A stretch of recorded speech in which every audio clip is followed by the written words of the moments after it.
My arrest is not in here, and I do believe that must be read into the record, because what comes out there might shock someone. We did deal with it on page 60, but are you saying that there's more? There's more. There's a lot more. You haven't submitted that to us. No, man, we did. But I'll clarify that with my office, but I know we submitted that. Another affidavit or? No, it's just a supplementary, but I know we submitted that. The only supplementary we have is a one-page supplementary. Which... No, not the one that was sent yesterday. Sorry to interrupt, not the one that was sent yesterday. That was sent along with this, but I will sort it out now. Thank you. Okay.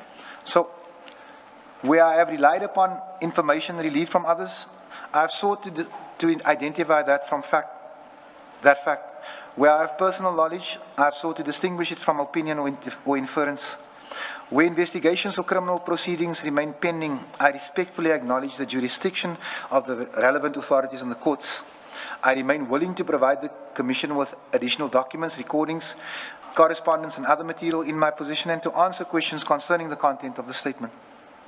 I respectfully request that the Commission take into account the circumstances in which the statement was prepared, including the limited period afforded to me to respond to the evidence of other witnesses, my parliamentary responsibilities, which don't count right now, my pending court proceedings, and the loss or theft of electronic devices containing potentially relevant information.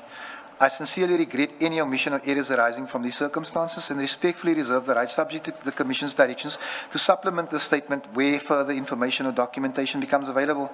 I remain committed to assisting the Commission in establishing the truth and strengthening accountability, the rule of law, and public confidence in South Africa's criminal justice system. Thank you. Shall we then go to your supplementary, what we do have on record? It's in file 4. File? File 4. Okay, I have it. Thank you. Thank you. Thank you, Bita. Thank you.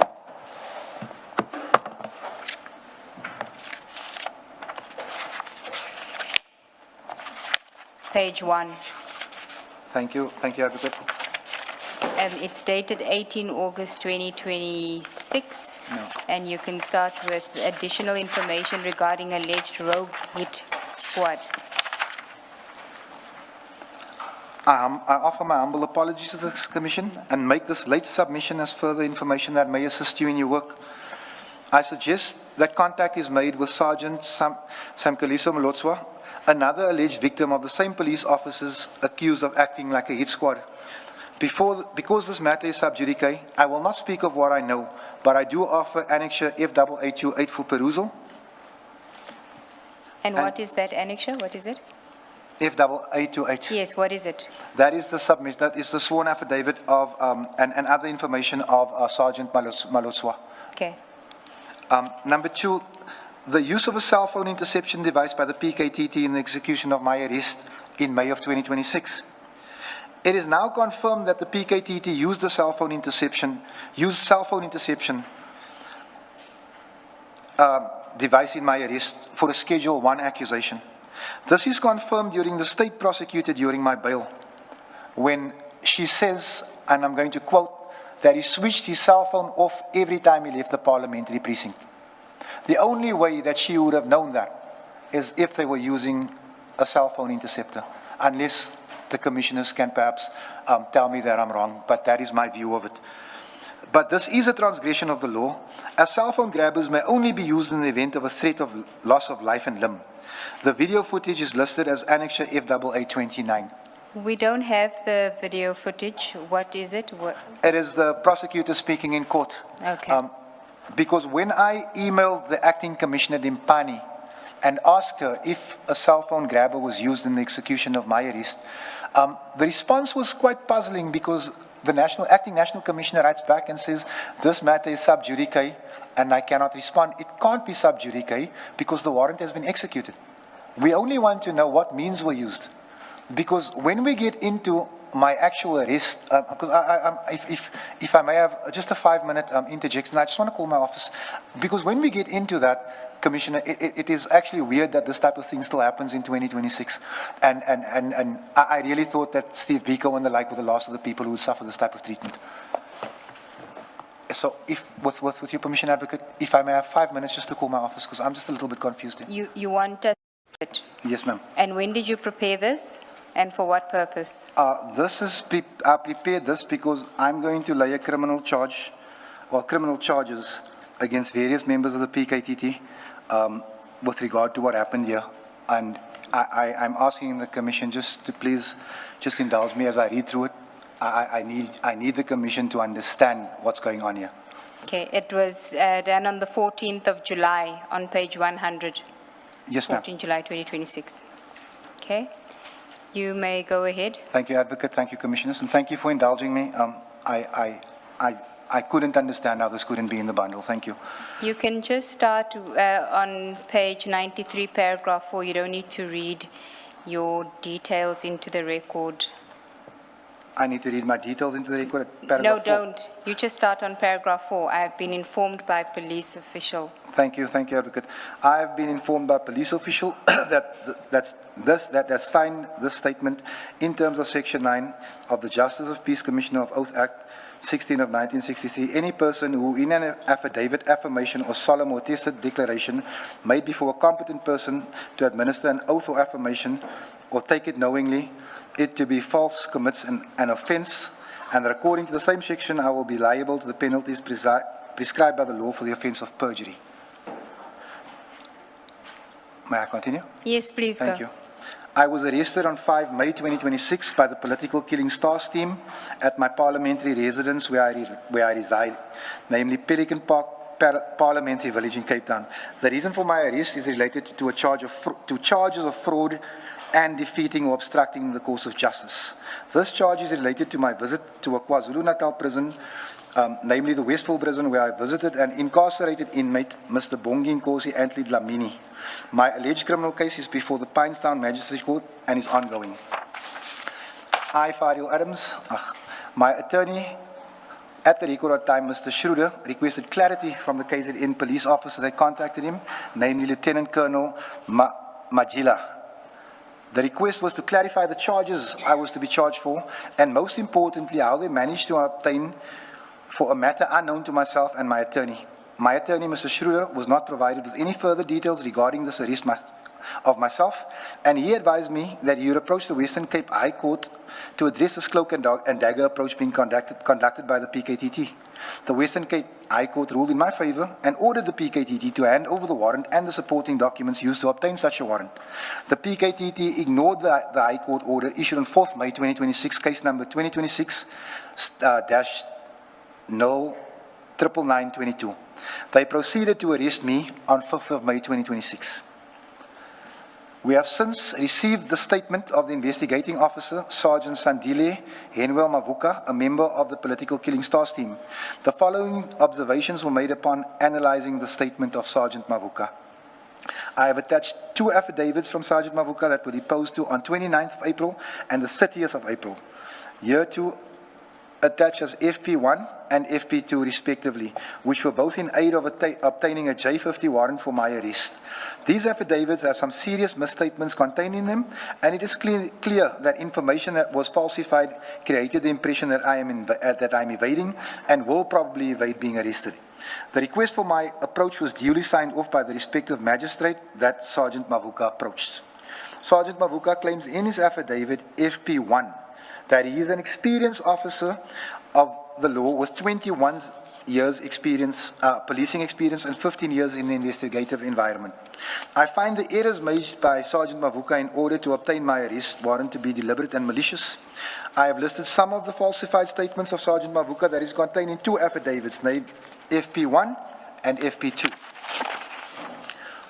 The affidavit for this application, I will not read paragraph 10, Commissioners, just to save time, but I'm sure that you will peruse this. All of the statements made by Sergeant Mavuka in his affidavit, namely FP2, was false and resulted in obtaining a J50 warrant for my incarceration for an 11-day period from the 5th of May to the 15th of May when I received bail at the Pinetown Magistrate Court. In the affidavit here to attach as FP1, Sergeant Mavuka states that Mr. Ngenwa deposed a statement to me which has resulted in the impeding on the criminal case of Mr. Sindiso Magaka. This is a false statement, as I did not commission or write any statement from Mr. Ngenwa.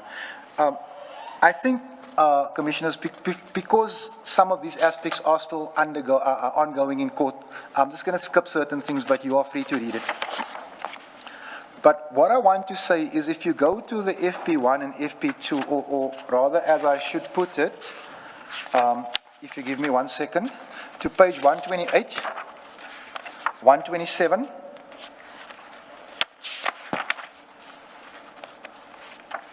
where's the other one? I say we start at page 121, where Sergeant Mavuka says in paragraph 5 on the 29th of April that I am investigating a member of parliament, Mr. Fadiel Adams. This is in his submission to the prosecutor. He's investigating a member of parliament, Mr. Fadiel Adams. However, when Sergeant Mavuka approaches the magistrate, and I ask that you just assist me for the last line, and I can give you a clearer picture on my phone. This is the way we have it. On the 30th, the very next day, to the magistrate in chambers, he says he's not sure if the suspect is still a member of parliament. And also, Sergeant Mavuka says that his investigation, just further up, and I know it's terrible, but this is what they gave us. This is the copy they gave us, but we have a clearer copy taken on phone. What page are you on? 128 still. Okay. He tells the magistrate that his investigation has revealed that the suspect has multiple addresses in multiple provinces. And I do feel, Commissioners, that he must come here and prove that, because I've never lived outside of Cape Town, and for the last 20 years I've never lived out of Mitchell's Plain. And the longest I've ever been out of the Western Cape was maybe 5 or 6 days when I'm busy with my work. I've never lived outside of the province. So for a detective with 15 years of experience to go to before a magistrate in order to attain a warrant arrest for a Schedule 1 accusation which asks for no more than a warning statement. He says that this man has multiple provinces across the, multiple addresses across the country, number one. And number two, despite the fact that yesterday I admitted he's a member of parliament, today I'm telling you I'm unsure if he's a member of parliament. A simple Google search could have fixed that for him. And on this basis, a warrant of arrest was granted. And this is what I feel I must draw to your attention. Now, if you look at 127, this is how they comply to a court order compelling them to hand over the documents. That is what they think of the High Court. This is what the PKTT does. So, what I'm saying to you, Commissioners, is that after I'd been alerted that the PKTT were going to trump up a case against me. Now, I understand this is before the court, I don't want to talk too much. I emailed General Mkwanazi and the National Commissioner, Mr. Masimola, and the Minister of Police, and I said, if you have a valid warrant, don't send the PKTT to me. And it says so in my annexures here. I'll come to you. What do? They don't respond. They send the PKTT like 2 weeks later. A family is assaulted and traumatized because they go to the wrong house. But they refuse to give names. They did not clock in at the local police station, which is a requirement. And it is for this reason that I ask, is this a hit squad? Are these people coming to kill or to arrest? And it's on this basis that we go to the High Court asking to see the warrant. The High Court says, yes, we feel that you are entitled to this. What does the PKTT do? They ignore the High Court. They arrest me anyway. What do then? They lie to my family. They say they're taking him to Grassy Park. But you must remember, this is in the middle of a storm. They put me in the back of a van. They drove me 8 hours. It stopped raining when we got to PE. Commissioner, have you ever been relieved to be inside of a police cell? I was, because it was dry. I was not afforded clean clothing, my medication, everything denied. They didn't even tell my family where I was. The next day, they continued to drive to Durban. They still didn't tell my family where I was. Now remember, I'm under the impression that the PKTT is a hit squad, parts of it. What is my family to think? What are my children to think? After observing the behavior of these people, they came onto the precinct of Parliament. Even when I told them, just wait, I'm just going to get a jacket and a pair of socks, I'll come to you. They invaded Parliament. Parliament did not take action. And all of this because I opened criminal charges. The head of the PKTT, Tumusani Kumalo, the man who was on trial for cases that I laid. His bail conditions forbid him from tampering with witnesses. This went ahead. I get to court. My bail is it's contested as if I'm a serial rapist. The prosecutor tells the court that I was divorced in my bail application. The prosecutor is named in the affidavit that they claim I took, or in an affidavit they claim I took, in a negative way. At the very least, he should have recused himself. I also asked you, just to look at the statement of Sergeant Carlton Thomas. If I can, I saw it now, I now hope to find it. Can you please try to summarize it? I'm finishing, Chief. Justice. I'm not Chief, please. Sorry, Buta, it's just that's how we address an elder in Cape Town. Sorry, Commissioner. So Carlton Thomas, he alleges, Sergeant Carlton Thomas, a man that I've never met, he alleges that Sergeant Mavuka and Sergeant Sikona, who happened to be my arresting officer and my investigating officer, months before my arrest, held him in General Mkwanazi's boardroom, demanding that he make a statement implicating me in my trip from the airport to Westville Prison, which he refused to do. Now, what I'm trying to get at Commissioner, is Sergeant Carlton Thomas could have no way of knowing that this is the man who's investigating me and this is the man who will eventually arrest me. But he puts it on paper months in advance. And I'm going to end it there because, like I say, the matter is before the courts and I shouldn't talk about it. But I think that essentially concludes what I came to say. Thank you. Thank you very much for listening. Thank you. Thank you, Chief.